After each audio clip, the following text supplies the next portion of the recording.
Hi friends! Welcome back to another exciting Sabbath School lesson.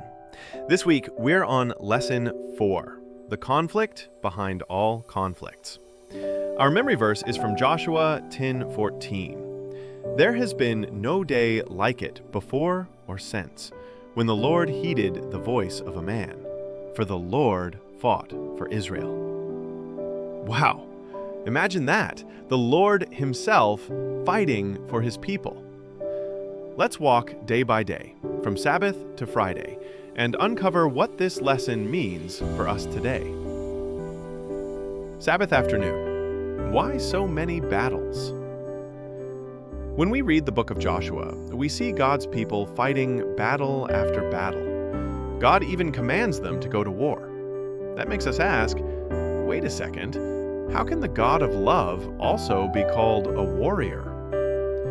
This lesson helps us understand that these wars were not just about land or cities.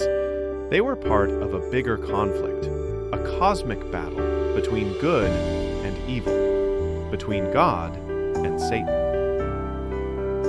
Question for you. Have you ever felt like you were in the middle of a struggle that was bigger than you? That's what Israel faced, and that's what we sometimes face too. Sunday. Commander of the Lord's army. Picture this. Joshua is near Jericho, trying to figure out how to conquer such a strong city. Suddenly, a mysterious man with a sword appears. Joshua asks, "Are you for us or for our enemies?" The man answers, "Neither. I am the commander of the Lord's army." Wow! This wasn't just an angel. This was the pre-incarnate Christ, Jesus, before he came to earth as a baby. Joshua falls on his face in worship, showing he knows this commander is divine. This moment teaches us something important. The real question isn't, is God on our side, but rather, are we on God's side? And here's the best part. Joshua learns that the Lord has an army of angels fighting for his people. That's a huge comfort. Do you feel safe knowing the Lord's army is still protecting us today? Monday. War in heaven. Joshua's battle was only one piece of a much bigger fight.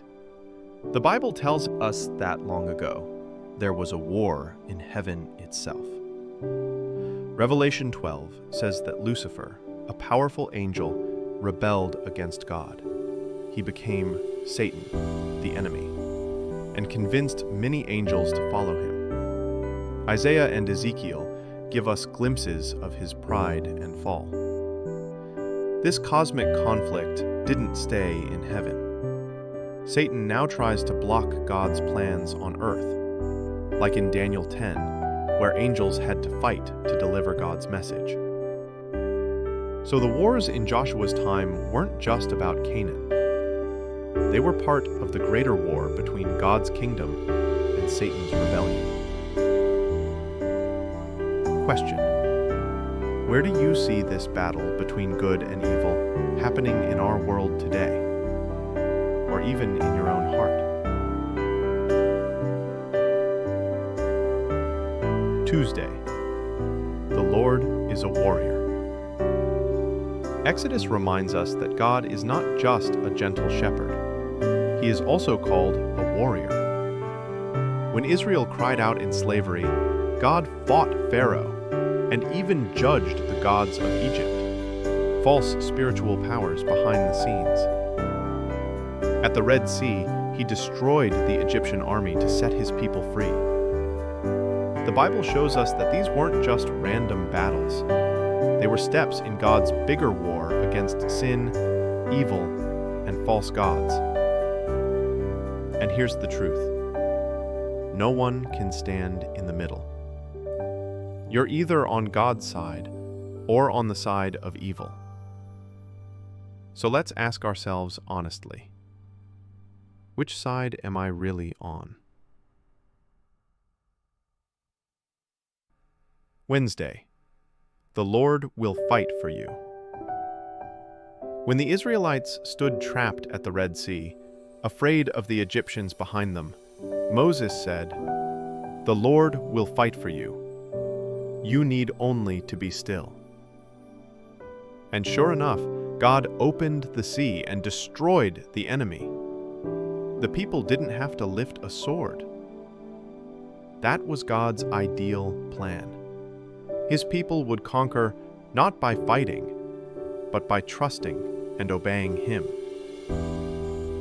Sadly, because of their unbelief and murmuring, Israel sometimes had to fight battles themselves. But God never wanted them to rely on weapons. He wanted them to rely on Him. Think about your life. Are there times when, instead of complaining or worrying, you could just be still and watch God fight for you? Thursday, the second best option. Let's compare two battles. First, Exodus 17. Israel fought the Amalekites. Moses held up his hands in prayer, and Israel won as long as his hands were raised. God gave victory, but Israel had to fight because of their murmuring. Second, Joshua 6, the fall of Jericho. Israel didn't swing swords at the walls. They marched, blew trumpets, and shouted, and God made the walls crash down. See the difference? In both cases, God gave victory, but His best plan was always for Israel to depend on Him fully, not on their strength. War became the second best option because of their lack of faith. What about us?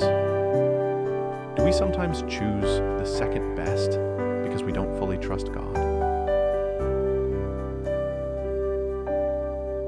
Friday, further thought. This whole lesson points us to the great controversy, the cosmic conflict between God and Satan. From heaven's rebellion to Egypt's plagues to the fall of Jericho, all these stories are part of God showing that He is the true king, the warrior who fights for His people.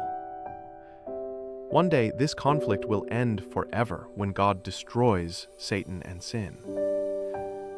Until then, we are called to trust, obey, and stay on God's side. So let's review. God is the commander of the heavenly army. The war on earth is part of the war in heaven. The Lord is a warrior who fights for us. His best plan is always trust, not murmuring. The battle belongs to Him. Our job is to stay faithful. Closing. So friends, this week's lesson taught us that every conflict in our lives is part of a bigger battle. But here's the good news. God fights for us. If you learned something new today, don't forget to like this video, comment with your favorite part, and subscribe so you don't miss the next lesson. And here's today's challenge. Write down one battle you're facing. Write down one battle you're facing, and then pray, "Lord, I choose to be on your side. Please fight this battle for me." See you next time as we keep learning how God's love and power win the ultimate victory. See you.